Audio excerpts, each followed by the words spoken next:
Hello guys, kumusta? Welcome to my channel. Sana nasa mabuting kalagayan kayo dyan. Mapansin nyo guys, parang naka-jacket din tayo kasi punta tayo ng duty. So mag-vlog lang po ako ng mga 3 minutes. So ang i-vlog natin ngayon guys ay kung paano tayo mag-withdraw ng ATM card doon sa Emulator. At kung magkano po ba yung mababawas ng ating i-withdraw. So, good news po ngayon guys, this week lang ay 0.5% na lang po yung mababawas sa ating i-withdraw doon sa Emulator. So, for example lang 0.5%, sa 1,000 is 5 pesos na lang po.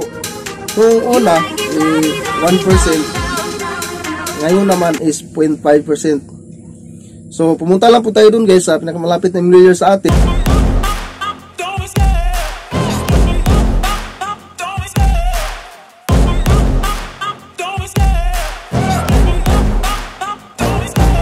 Love the chase and the hunt, and I set the pace when I.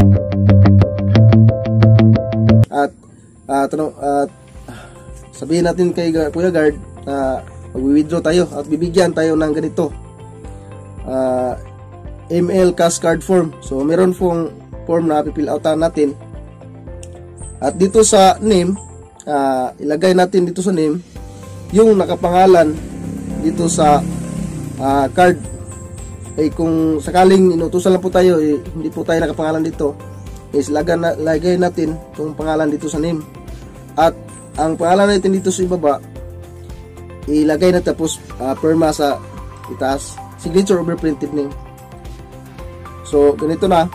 At ang card number, so alam niyo naman po siguro yung card number, nandito yun sa itong pinakamarami sa gitna.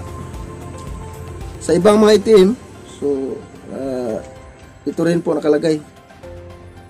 So marami po ito yung card number.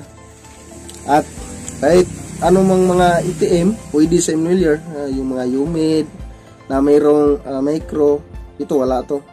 Ito namang Pag-ibig na mayroon dito, pwede rin po ito. So yun lang ang charge sa Emulator, 0.5%. At pagkatapos yung sa video, kasi yung POS lang po yun sa video, magbabawas po sila ng 30 pesos.